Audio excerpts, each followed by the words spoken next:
Om Jnanatimirandasya Jnananjana Shalakaya Chakshormilitan Jena Tasmai Shri Guruve Namaha. And pranams to all the assembled Vaishnavas. So we are continuing with our study of Srimad Bhagavad-GÍTA. We're in the middle of chapter 2, and Krishna has been presenting his teachings on the nature of the soul, the Atma, to Arjuna. And we ended our discussion last week with these verses where Krishna is saying this is actually an opportunity, right? What you are perceiving as a challenge, as a difficulty, an obstacle is actually a wonderful opportunity. And this is a very nice reflection that's very applicable to our own lives of progress. And we concluded, I think, here on verse 37, this Hatova Prapsyasi Swargam, this very nice verse, right? Saying that what you're really facing is a win-win situation, right? If you are on the path of righteousness, if you are following your duty, then you will always win, right? Whether you externally lose or win, you are connecting with a deeper plane beyond any conception of gain or loss within the plane of duality. And so you're actually always a winner, right? So, and there's this very nice phrase that this Svarga, oh wait, is it here? Or maybe that was in the next verse, or in the previous one, Svarga Dwaram Apavritam. This is like an open door to heaven, right? This is like an open door to heaven. And so similarly on our spiritual path, if we are always acting according to the highest principles of truth, we are always a winner. We can only gain. Whether or not we win or lose according to material calculation, we are always a winner according to spiritual calculation.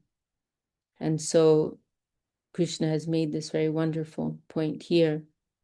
And this 38 is a very, very nice verse too. Sukha duke same kritva labha labho jaya jayo.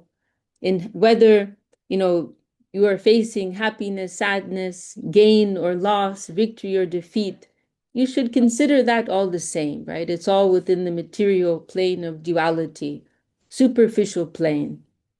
See that all with equal vision and do your duty, right? You want to connect with a deeper plane, and you will always be the winner. You are always, from the standpoint of eternity, from the standpoint of the highest truth, you will always be the winner. So this is Krishna's advice to Arjuna.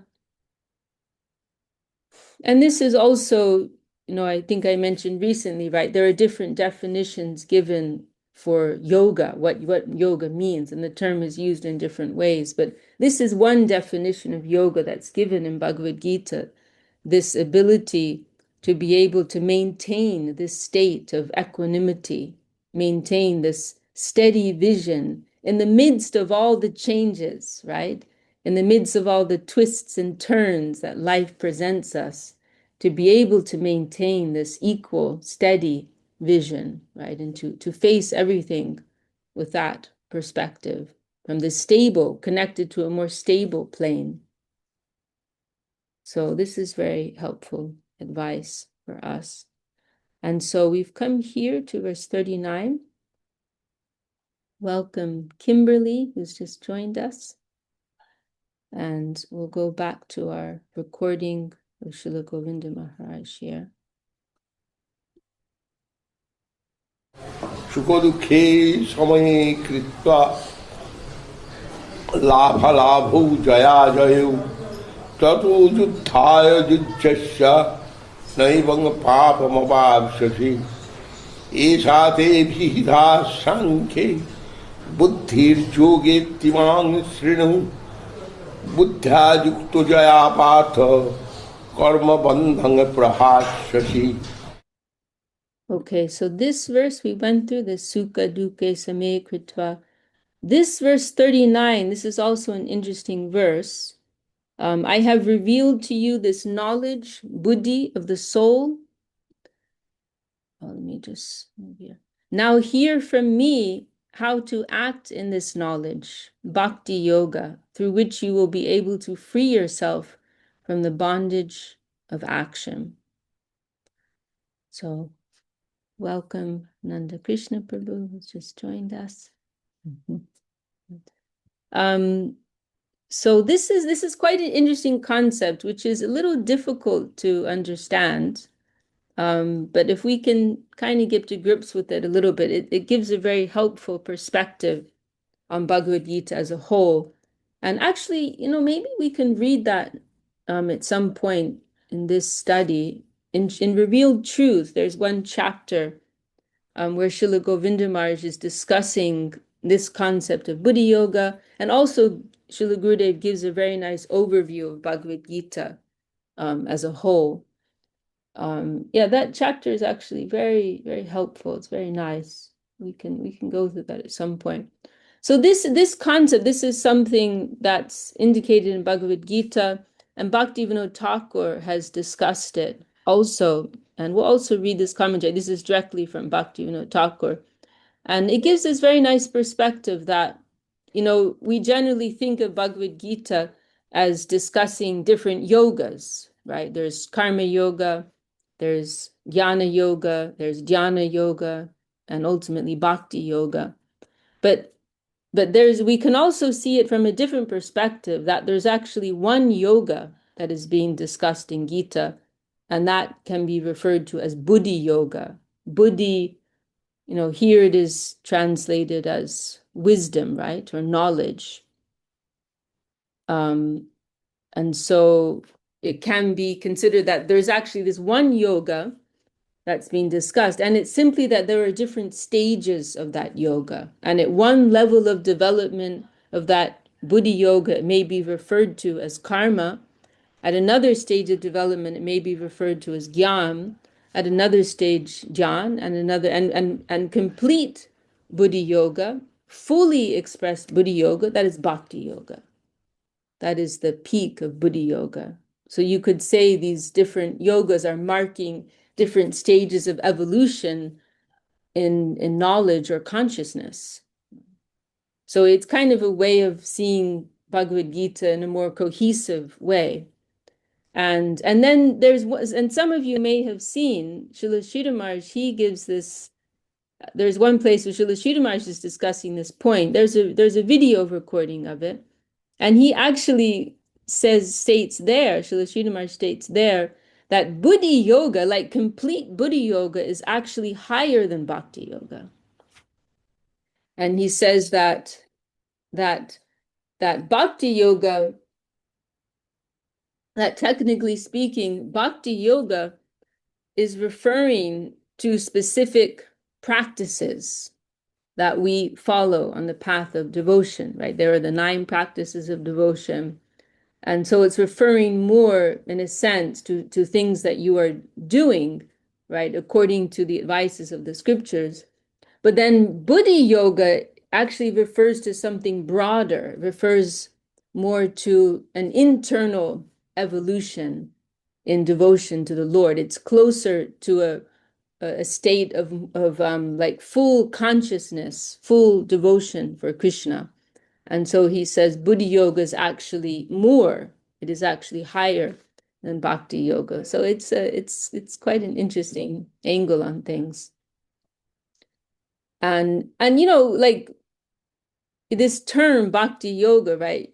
Because you can also say, like, why don't we use that term bhakti yoga more broadly? Like, why somehow Krishna consciousness has been like the term that's kind of been adopted by our gurus, at least in more recent times. Because if you think about it, the word bhakti yoga, it automatically, if you look at the meaning of the word yoga, it automatically indicates a practice, right? And a practice doesn't necessarily mean that your internal state is reflecting the ideals of that practice, right? There's a difference between, for example, a sadhaka, a practitioner, and a siddha, a perfected soul.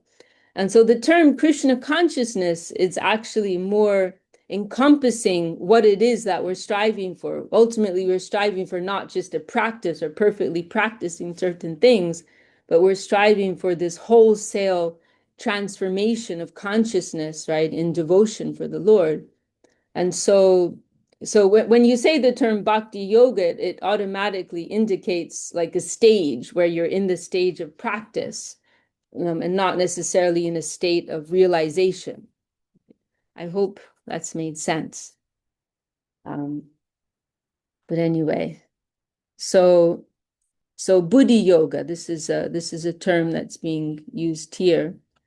And so I revealed to you this knowledge, buddhi of the soul. Now hear from me how to act in this knowledge, bhakti yoga, through which you will be able to free yourself from the bondage of action. And we have this commentary here from Srila Bhaktivinoda Thakur. It will be revealed that buddhi yoga, the yoga of wisdom, is a singular path.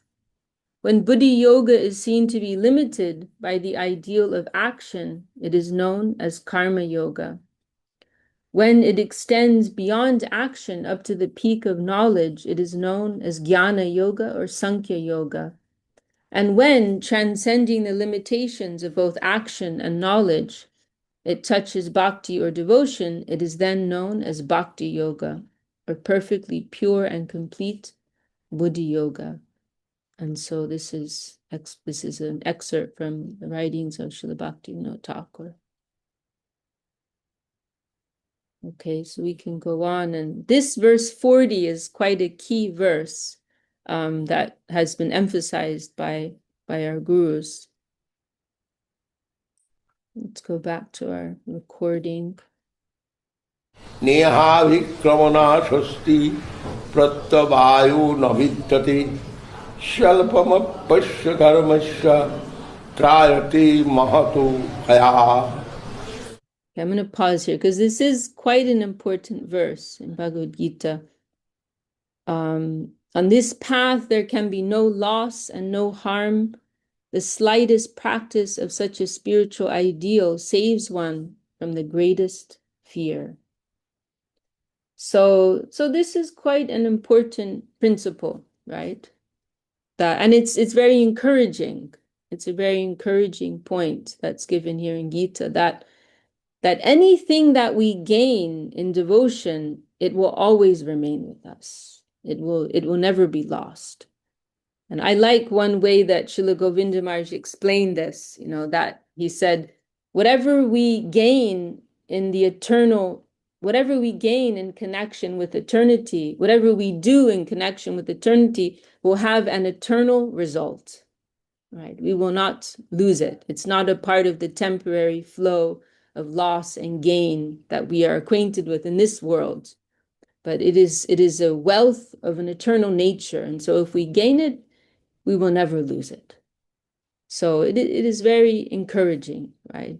We may, there are many implications to this, right? That we may lose our way, right? That wealth may be covered over for some time. There may be different pools of the environment or different covers that come and obscure our wealth for some time. But it is still there. It has not left us, right? Something may pull us away, something may distract us, some karma can come and swallow us up for some time. But some material desire may overwhelm us for some period of time. But that inner wealth that we have acquired, it will still be there.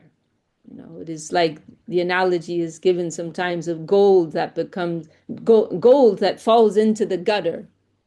The gold that falls into the gutter will become covered by dirt and so many nasty things. But if you clean it, it will shine brightly again. It is still gold, right? So the wealth of devotion that we may acquire on the path, it will always be with us. It will not leave us. So it is very encouraging. It is encouraging for ourselves and also gives us a more generous view of others, right? If we see our fellow practitioners losing their way sometimes, we will think, they will come back, they still have that wealth within them. Now they are going in some other direction, but that treasure is still with them. So it is a very encouraging point. Of course, the only exception to this, we are told, is Vaishnava aparad, to make offenses to the Vaishnavas. We hear that is the only thing that can really destroy what wealth we have, right? To be envious, to be critical of the Vaishnavas. That is something that can destroy us. But besides that, nothing can remove any sinful activity. That is a superficial thing.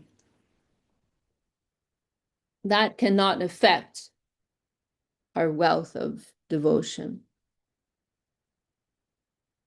So on this path, there can be no loss and no harm. The slightest practice of such a spiritual ideal saves one from the greatest fear. So we can read this commentary. Mahabhai, the greatest fear, is generally considered to be the fear of repeated birth and death in this world.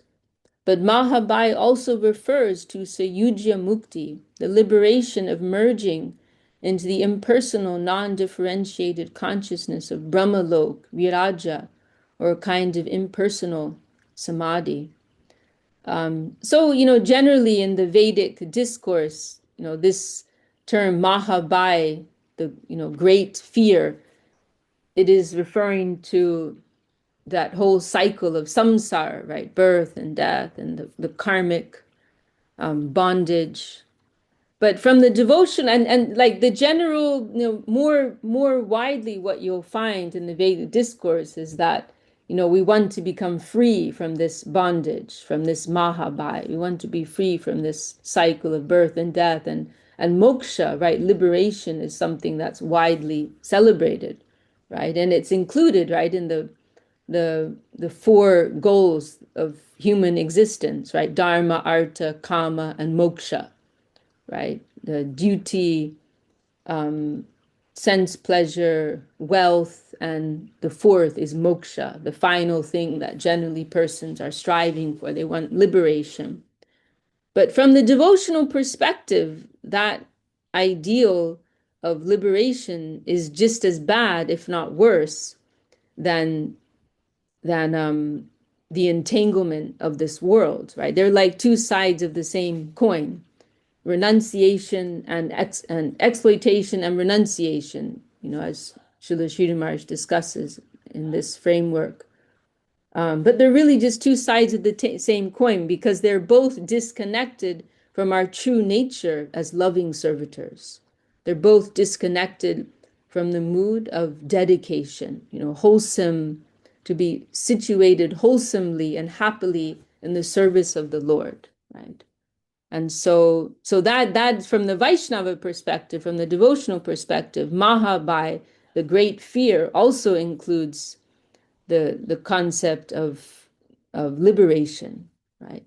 And particularly Sayujam, because we hear of 5 types of liberation, right? There are 4 types of positive liberation that give one liberation in a position of devotion, right? And particularly in connection with Vaikuntha and Narayan.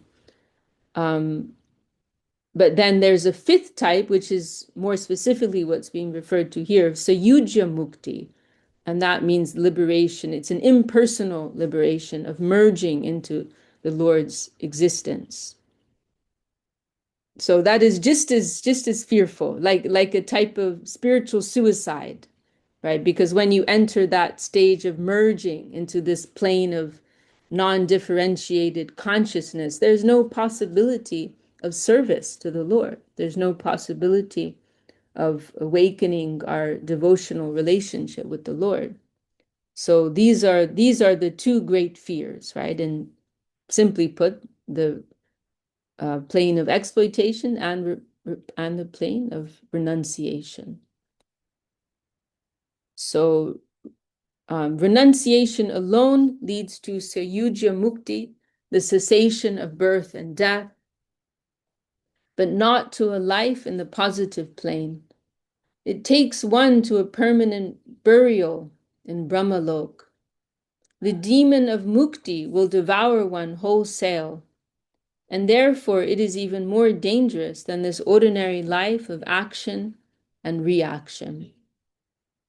So it's an interesting thing, right? Because the whole culture of renunciation, it generally has more prestige, right, than the plane of exploitation. One who is cultivating knowledge and renunciation, practicing austerities, they have some position of prestige, right? But from the that's seen as generally seen as far superior to one who is active in the world of enjoyment, in the plane of worldly enjoyment. But from the perspective of devotion, we may consider it to be more dangerous, right? It is more fearful, because when you are in that mode of renunciation, first of all, there's a degree of arrogance, pride that can come out of that, which automatically takes us away from the culture of devotion and surrender. But then also it can ultimately lead to this type of impersonal liberation of merging into the Lord's existence. And that shuts off any opportunity of a devotional relationship. So we may consider that to be even worse than to be an ordinary vishayi, or enjoyer in the world, right? Which is a funny thing. So the demon of mukti will devour one wholesale. And there's this famous verse, right? Bhukti mukti spriya yavat pishachi. These two things, bhukti and mukti, right? Bhukti is referring to the tendency for enjoyment, mukti, the tendency for renunciation. These are referred to, this is a verse, Rupa Goswami includes this in Bhakti, the Samrita Sindhu. He refers to both of these tendencies as pishachi, like witches or ghosts that will haunt our heart. And Srila Sridhar Maharaj, he gives that very nice explanation, right? Saying that if we have these two witches in the heart, how can we invite the noble lady of devotion to come and sit there? She's such a dignified goddess, the goddess of devotion. How can we invite her into this dirty place that's haunted by these ghosts? We must clean that, right? And this is something that is consistently emphasized in the writings of in the presentations of our Gaudiya Vaishnava Acharyas, the need for purification, right? The need to purify our heart, right? The need to have clean practices and clean lives. If we want to approach the Lord, invite him into the throne of our heart, like Mahaprabhu shows that example in the cleaning of the Gundicha temple, right? He is bringing Jagannath there, just as we may invite the Lord into our heart. So we have to clean that temple, we have to clean our heart. This is a part of the practice of pure devotion, Shuddha Bhakti. We don't want to mix these things, right? As Srila Gurudev says in one place, it will not do to keep a jungle in the heart. We have to cut away the undergrowth, pull out the weeds and make a nice space for that gentle, delicate sprout of devotion to grow there. So, the demon of mukti will devour one wholesale, and therefore it is even more dangerous than this ordinary life of action and reaction. Mukti means a strike in the organic system, so it must be avoided. This word organic, Srila Sridhar Maharaj's language is always very precise. He knew English very well, and every word that he uses is very precise. And so this word organic, he's not using it in the way that we tend to use it nowadays in our common discourse, but organic in the sense of there being a whole that is comprised of many parts, right, that are all working together, an organism.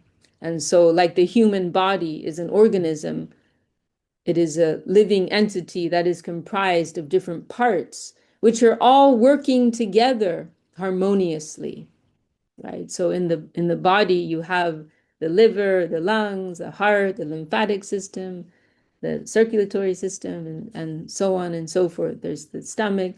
There are all these different parts, but they're all working together for a common goal, right? Of keeping a healthy body, right? And so, you know, if one organ goes on strike and says, "Hey, I'm not going to work. I'm just going to, you know, I'm not going to do my part.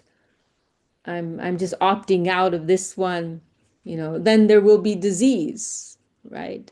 And that happens every day, every moment.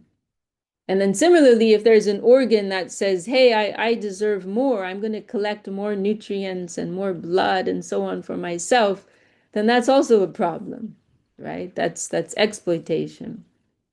So what is the nature of a healthy organism? Every part's working together for the collective, right? And it's you know, you can see in nature, right? The concept of Vaishnavism is so natural.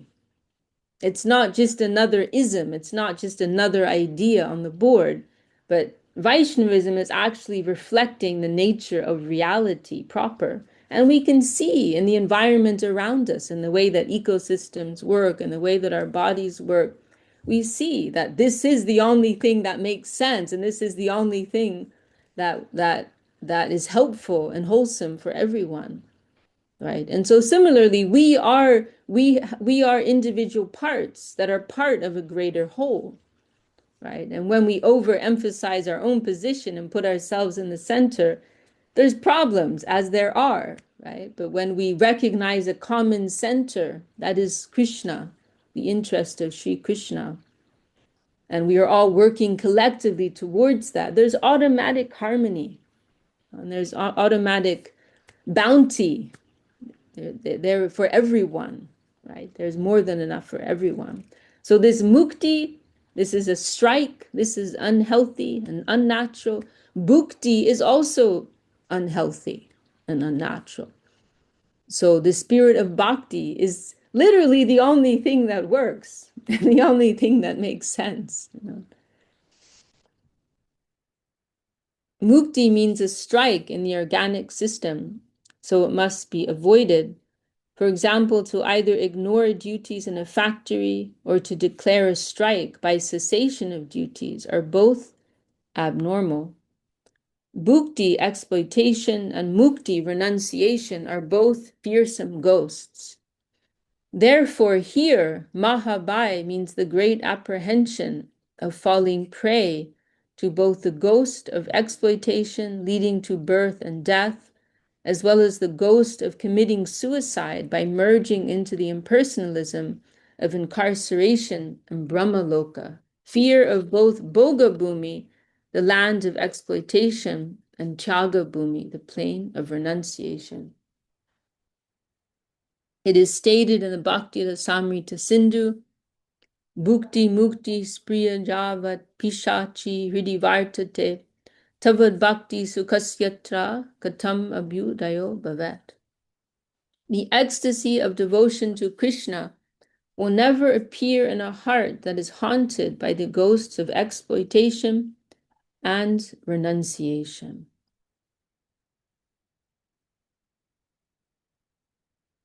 And this is another verse that Rupa Goswami includes in Bhakti Rasamrita Sindhu. And this is another important verse, and it's one of you know, there are a few verses that have come from our gurus that are like they are foundational, right, in understanding what is the nature of pure devotion. And so this is one of these key verses that is defining what is Shuddha Bhakti, what is pure devotion. So Anya Bilashita Shunyam Jnana Karmadya Navitam Anukulyena Krishna Anushilanam Bhaktir Uttama. The highest devotion is that which is cultivated for the satisfaction of the Supreme Lord Krishna, with no desire except to serve him, and divested of all external attempts, such as worldly action, knowledge in search of the impersonal absolute, or the meditational attempt to become one with God. This translation is yeah, it's a little bit of an expanded one. It's not exactly reflecting what says here, what it says here. But of course, it is very good. But we can have a breakdown of the literal meaning. So anya bilash, this is a very nice word that literally what it means is other desires, right? So the word asha or abhilash is referring to, desires or aspirations. And so here the word here, anya, means other. So just means like other desires. And what it means is that, actually there's only one natural, healthy aspiration. That is the aspiration for Krishna, to please Krishna, to love Krishna. So anything other than that is just referred to as like everything else, like other, you know. And generally, the way this has been explained, the way this term is used generally by our gurus, is to refer to like whimsical, fleeting, random desires that we have, right? And so here, anya bilash, karma, and gyan. These are the three. Avritam means like a covering. And that's another very interesting word, that an encouraging thing to consider, that all these tendencies for exploitation and renunciation, they are covers. They're not actually reflecting our intrinsic nature as lovers and servitors of the Lord, right? Our natural, like Jiver Srupahoy, Krishna Nitya Das, right? Our real intrinsic nature is to love and to serve the Lord. And anything else is just like a covering that just needs to be peeled away, like the layers of an onion. So these are the three coverings, the three types of coverings that are mentioned here. So gyan is referring to knowledge, or indicates the calculated attempt to achieve liberation, right? Mukti, to become free from one's karma, we can say. Karma is referring to the whole plane of an exploitative approach towards the world, trying to accumulate, mundane enjoyment for oneself. And then jnana is the attempt for liberation, which is really a reaction to one's attempt or karma. And so in this context, I mean, I don't know how deeply we want to go into this, but in this context, karma is referring more to those who practice karma in a way that is mixed with their religious activity, right?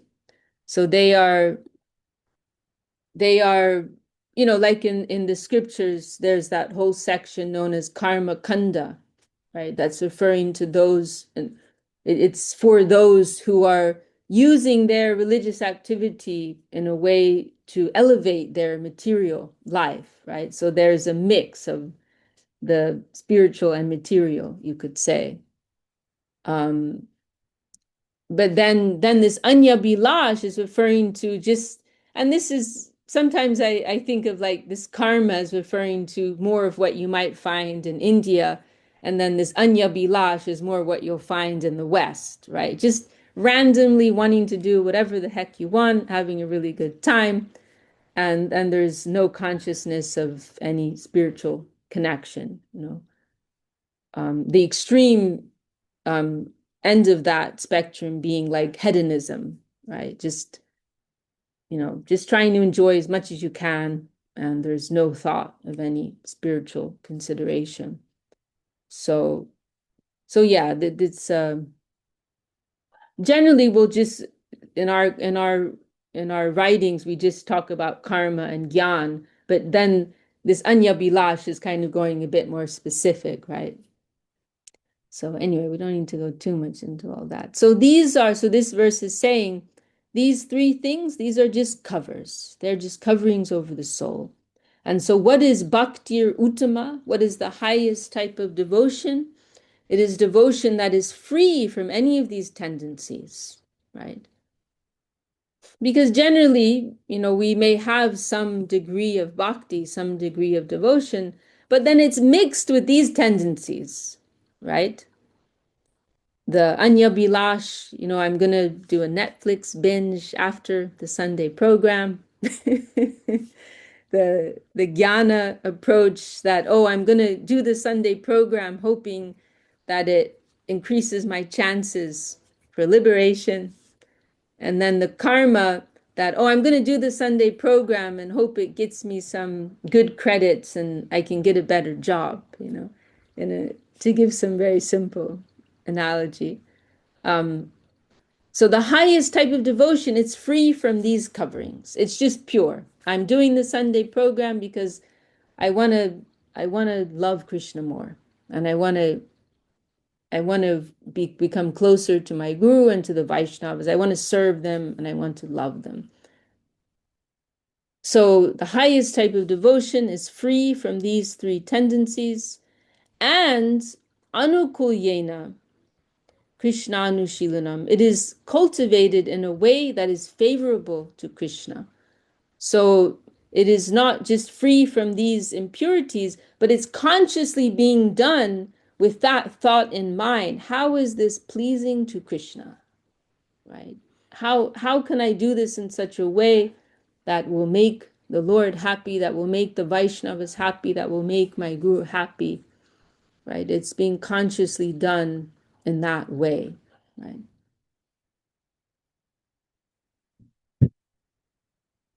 And welcome, Ramananda Prabhu's joined us, and also Somya Sham and Vijay from Ireland. Dandos Vishaka, Dandos everyone. Because there may be the practice of devotion without any consideration of what's actually pleasing, right? We do what we want to do and we offer that, but the highest type of devotion, it's actually done considering what is pleasing to the Lord, what is pleasing to Guru. There's more consciousness there, more awareness of what will be pleasing to the object of my service. So this is one very key verse, a fundamental verse in understanding what is the nature of pure devotion. So only the Supreme Lord is Abhay, beyond apprehension. Therefore, nothing but participation in his service can free one from the ghosts of exploitation and renunciation, bhukti and mukti. If we subtract bhukti and mukti, then only positive bhakti, devotion, is the remainder. Therefore, without devotion, everything is mahabhaya, great danger. So this is very nice, right? And if we remove these layers, then only that pure gold of devotion to Krishna will be left. And there's one verse in Chaitanya Charitamrita where Srila Kaviraj Goswami, he's stating that, that devotion, Krishna prema, right? Divine love for Krishna. It is not sadhya, how does it go? Sadhya kabuno. It is not something to be acquired from elsewhere, but it is the wealth of every living soul. And through the process of shravan and kirtan, hearing and chanting, it will naturally be awakened and it will grow. So that is something else which is very encouraging for us, right? That the wealth is within, right? And Mahaprabhu also gives that tells that parable, right? I think in his teachings to Sanatana Goswami, that a man, he's been told he has this inheritance and he's searching for it in different places, but then this astrologer tells him it's actually right underneath your own house. Dig there. It is right there. It is on your doorstep. You don't have to go so far. So this treasure, it is, there's no need to be hopeless. It is already within us. We simply have to go through the process of clearing, through the process of purification, and it will naturally awaken within us. So, very nice verse. Neha bikramo nashosti pradyavayo na vidyate swalpam apyasya dharmasya trayate mahatobayat. So we can go on to verse 41.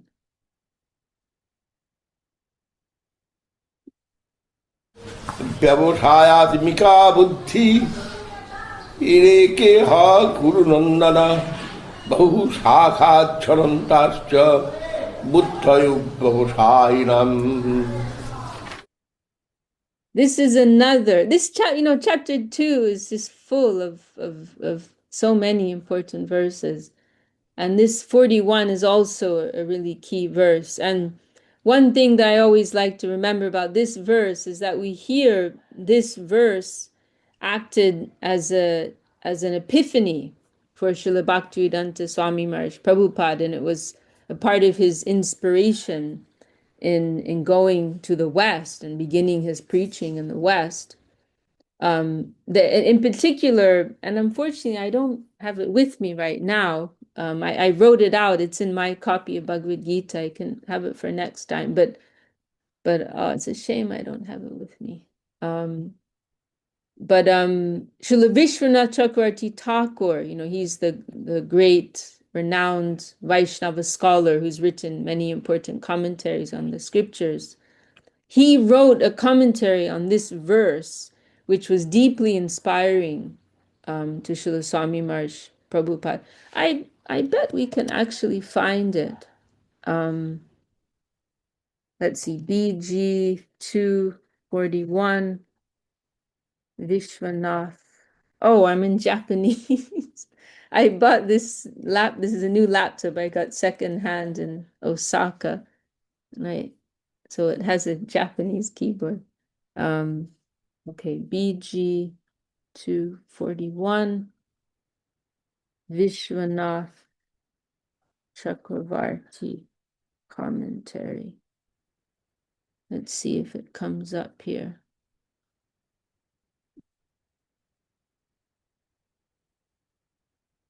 Can we find the actual commentary? Oh, maybe not. Might require some more digging. Okay, I'll try and find it for next time. But yeah, in this commentary, Vishwanath is describing this point, this vyavavasatmika buddhi. This means this one-pointed, fixed, resolute consciousness, right? To serve the Lord, to serve the devotees of the Lord. And so in this commentary, Vishwanath is describing this mood, right, of having this absolute fixed mind on pleasing the Lord. And so, in the case of Srila Swami Maharaj Prabhupada, right, he's Dandavat Ananta Shesh Prabhu. In the case of Swami Maharaj, right, he's reflecting on the desire of Srila Bhakti Siddhanta Saraswati Thakur to spread Krishna consciousness to the West, right? It was something that Srila Saraswati Thakur spoke about so much. It was his final unfulfilled desire to spread this movement of Mahaprabhu in the West. And Saraswati Thakur was talking about it all the time, we hear.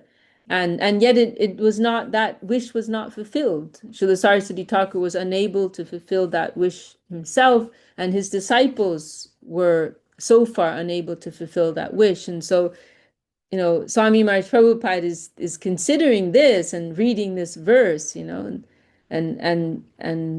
so he, considering this consciousness, right, of being fully fixed in the desire to please one's guru, right? And so he's considering this was my guru's desire to spread Krishna consciousness and the wish and in the West, and there's nothing else, right? And that commentary, it's actually so charming, this commentary it's really captivating, Vishwanath's language. He's like, he's like giving an example of the thought processes of someone in such a state of consciousness. And in that, one thing he says there is like, my only desire is to satisfy the wish of my guru. I don't have any other desire, even in my dreams, he said. Even in my dreams, I don't desire anything else than to please my guru. And so this was of such great inspiration for Srila Swami Maharaj. Was that a hand raised, Ananta Krishna? Yes, I found some commentary of Srila Vishwanath Chakravarti Thakur, but I don't, after hearing your explanation of that, I don't think it's the correct one. So, oh, do you want to send it to me? I can take a look at it. It's in the chat. Oh, I get so confused with the screen share. It's hard for me to find anything. I don't know where the chat is. Oh, yeah, it gets lost. Yeah, it all disappears. Yeah. But yeah, No, he's, oh. Sorry. No, but there is that place where he's like literally like he has in quotes, like an example of Vyabhavasatmika Buddhi. And so yeah, if you don't see that, then that maybe he has it's possible he has a few commentaries on that verse. But anyway, we will find it for next week. We'll have it. And another thing that comes to mind in this connection as an example of Vyabhava Satmika Buddhi, this fixed consciousness, is that moment in Mahabharata, right? I think everybody knows that, right? When Arjuna and the Pandavas and the Kauravas, they're in their youth and they're undergoing training, right? Military training and so on. And there's that moment when it's Dronacharya, I think, right? Dronacharya was their main like weapons instructor, and he's testing them. And he has this like fake bird put in a tree, and then he's asking them one by one to come forward to shoot at the tree. And he's told them the challenge is to shoot the eye of the bird. And then he's calling them forward one by one. And he's first asking them, they're getting ready with their bow and arrow. And he's first asking them, what do you see? And they're saying, oh, I see the bird, or I see the tree and I see the bird. And, they're all saying different things like this. And Dronacharya is not satisfied. And he dismisses them. Okay, no, you can just go, just go. And then he calls Arjuna forward. Arjuna, what do you see? And Arjuna, he says, I just see the eye of the bird. And Dronacharya says, oh, and what about the face of the bird, the body of the bird? No, I don't see any of that. I only see the eye of the bird. And Dronacharya is very pleased that, yes, you understand, you can go and shoot the arrow, and he successfully shoots in the eye of the bird. And so that's also an example to remember here, right? That this is the type of consciousness that we want to cultivate, this one-pointed consciousness fixed on the aspiration for Krishna consciousness. This is Vyabhavasatmika Buddhi. So we can read this translation. O descendant of the Kru dynasty, resolute intelligence dedicated to me is one-pointed. I am its only objective. But irresolute intelligence is splayed by endless desires for mundane enjoyment. And we are also, I think it was last week we were discussing, or maybe it was yesterday, we were discussing this point, right? That when you are connected, that I think it was yesterday, that it is the nature of the plane of Atma, the soul, that it's a more stable plane, right? When we're connected with the mind, the mind is more flickering. The mind is going this way, that way, like if I go into the supermarket, right? Like I went to the supermarket this morning here, let's say you go to buy a loaf of bread, you don't just you go to buy the loaf of bread, but then there are all these other shiny things around that attract your attention, right? There's cookies, and there's biscuits, and there's jams, and there's a million of other things, right? And before you know it, what was meant to be a 5-minute stop will turn into an hour, right? And then there's so many different types of bread. So when we're like living on the plane of the mind, the mental plane, it is like that. It's very flickering, and it is attracted here, there, everywhere. But then the plane of Atma is very stable. You just go in and get the piece of bread. But to be fair, my sister was actually pretty focused when we went in today. If I was alone, I would have taken a lot longer. She just had a list, just went and did it. And so this is also the nature of soul, right? It is a more stable plane. So this is also related to this conception of Vyavavasatmika Buddhi. And the shaka, actually it's nice to actually look at the word for word and understand the meaning of the original Sanskrit, because what's actually said here in the Sanskrit, it's shaka, it's like referring to shaka means branches. So it's saying like the branches of a tree, right? That our consciousness will be splayed, going out in all these different directions, like the branches of a tree. That is the nature of one who has material desire. And it is never satisfied also. So, I don't know, maybe we stop there. Does anyone have any comments or questions at this point? Is that commentary you found, Ananda, is that something you think would be nice to read now, or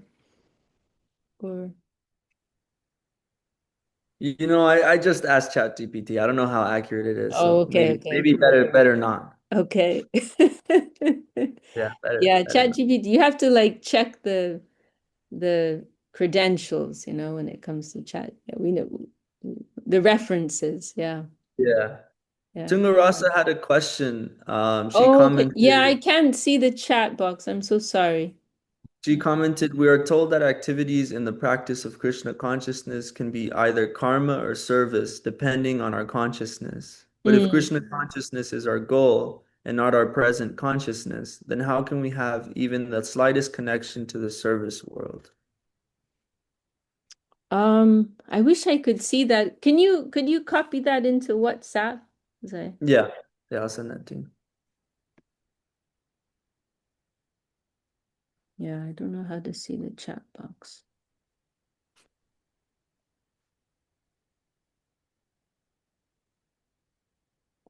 We are told that activities in the practice of Krishna consciousness can be either karma or service, depending on our consciousness. Yes.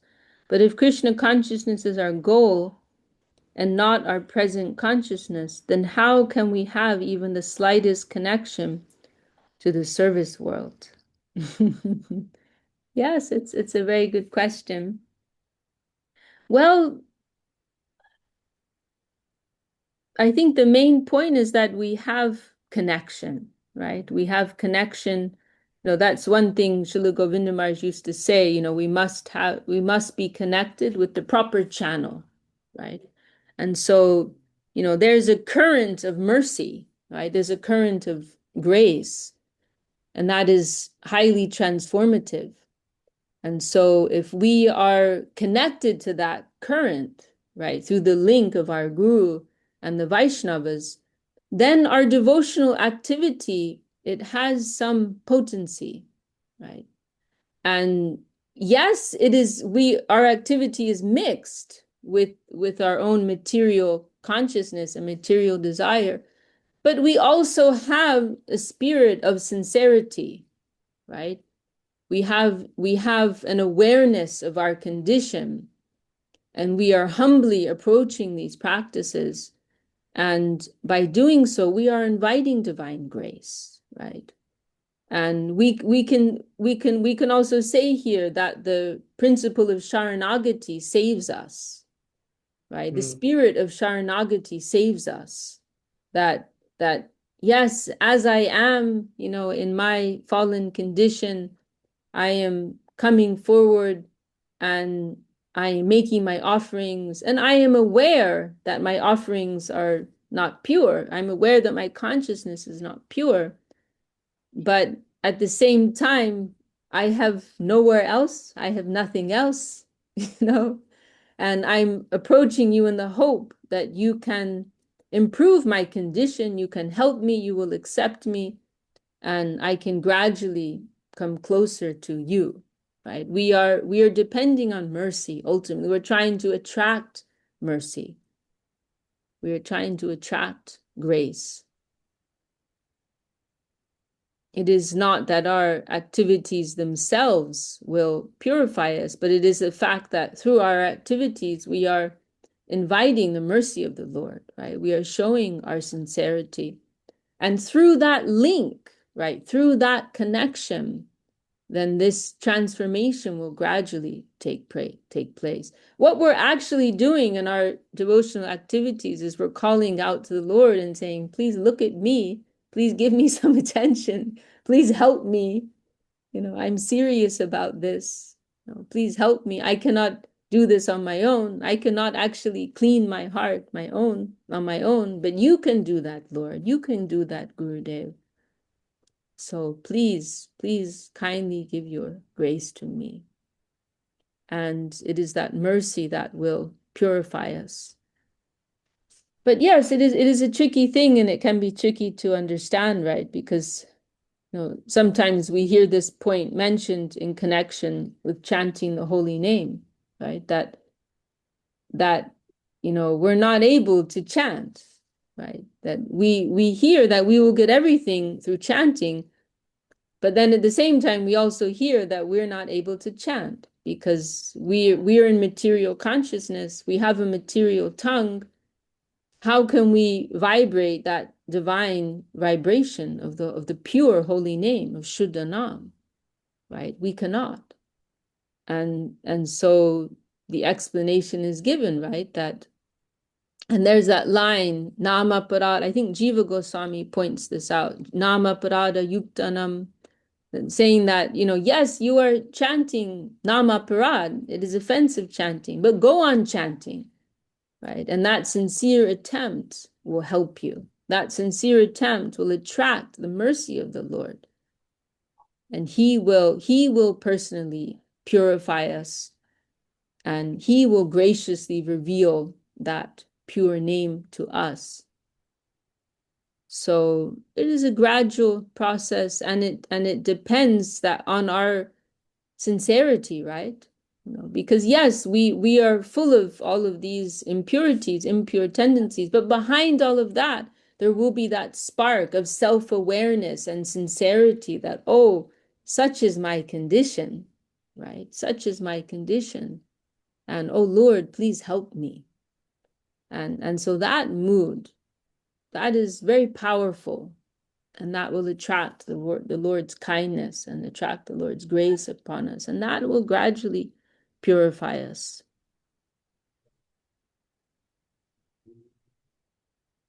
And yes, it will be a gradual process. It will be a gradual process, and it is a process. And so many things are required for that process, including our own patience, right? Daryat, right? Srila Rupa Goswami mentions that, right? This daryat, this patience, this perseverance, that is required, right, to achieve our goal.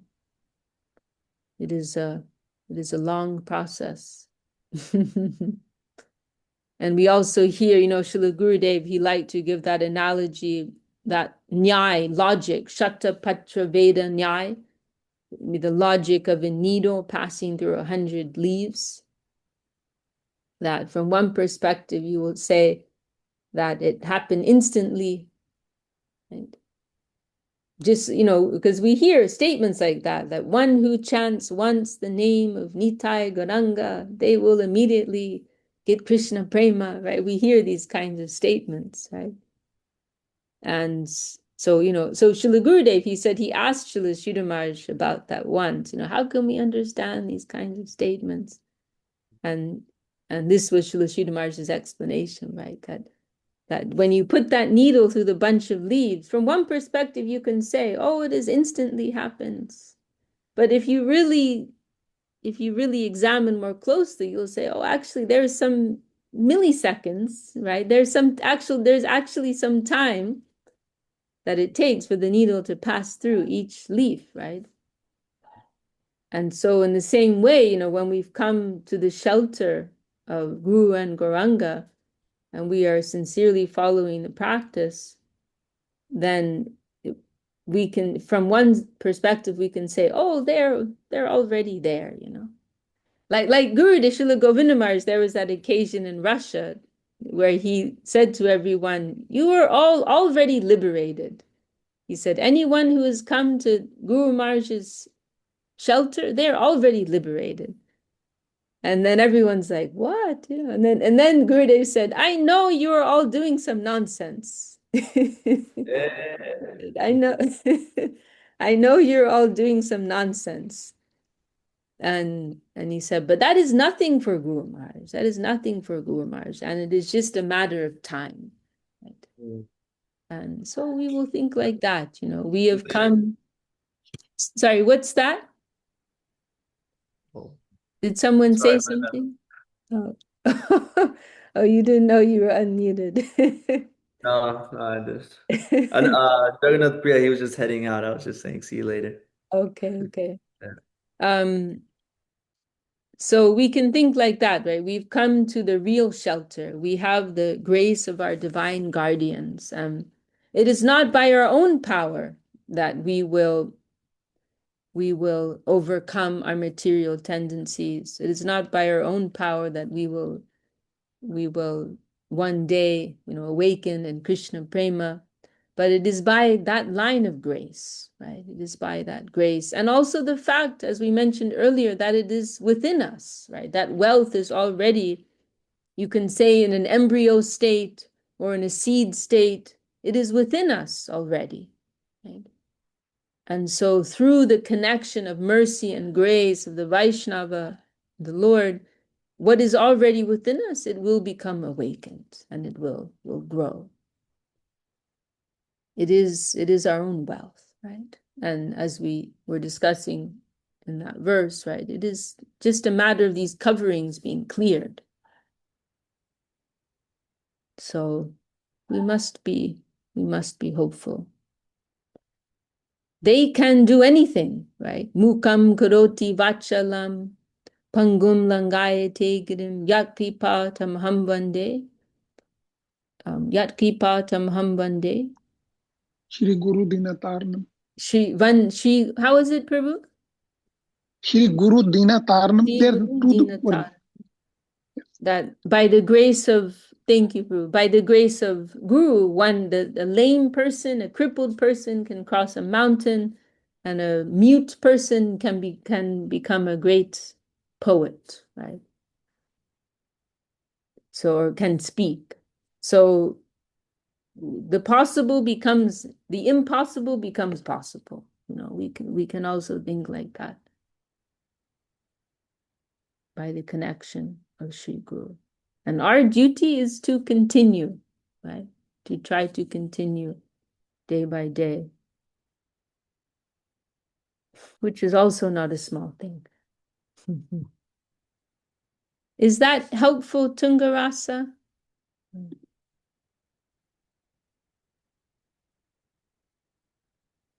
Oh, very beautiful. Thank you so much, Ishaka. So hopeful and encouraging, and like always. Yeah.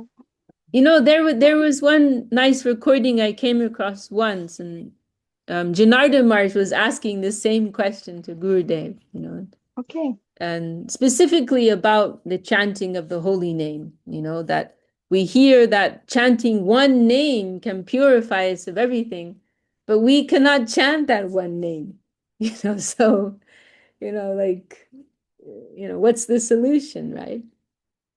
And Gurudev answered like this, you know, that simply by our sincere attempt, we are inviting the Lord's grace, right? And Gurudev was saying, you know, Krishna, he is a person, right? He will see that we are trying, and he will see, oh, he is trying, but he cannot get it. You know, I will help him. You know, I will help him. I will give him that connection. So our need is to situate ourselves with the mood of surrender, right? And that includes the mood of humility, right? Doinya, karpanyam. That spirit of humility is so powerful, actually, in attracting the Lord's grace. Our guardians are alive, they are watching us, seeing us, and always ready to help us if we are only in that posture of wanting to receive their help, right? But yes, it's a very nice question. And I will try to find, I actually made an article of that, and it was on the Jayashri website. I'll try to find it. And Ramananda Prabhu, did you want to say something as well? Or sorry, Tungarasa, did you want to add something else? Okay. Just very much appreciate, so much appreciation, Chakra. Very happy, always happy to listen to you. Oh, Very, very, very you always so have much very thoughtful encouragement. contributions, and I'm always very appreciative. Ramananda Prabhu, did you want to say something as well? You had your hand up. Yeah, actually, Gurudev mentioned in a few lectures that it's Buddhi Yoga. Yeah, also under the guidance of a sadhu, because a lot of devotees used to tell, I want to do this, I want to do that. So Gurudev said, under the guidance of a sadhu, Guru Vaishnava, higher authorities. Yeah, that's what I just want to add. Because I see many times, but that's why Gurudev said, under the guidance always. So we don't know what's what. Yeah. Thank you so much. It was amazing. Good, I attended. Always happy to have you with us, Prabhu, and thank you for adding that. Yeah. Yes, that is indispensable, the connection of the higher Vaishnava, the guidance of the higher Vaishnava. That is everything to us. Yeah, I've been reading that affectionate guidance and letters, Gurudev's letter, and very nice. He explains so nicely everything. Yeah, because we are always under their guidance, but sometimes we take it, sometimes we don't. Yeah. Yeah. Yes. Thank you. I love this. Good, I attended. I was. Thank you so much. Yeah. Thank you so much. Oh, thank you all for your good association. I'm very happy to be going through Bhagavad-Gītā together. Okay, should we close there for today? Any last comments or questions from anyone? Shall we end there?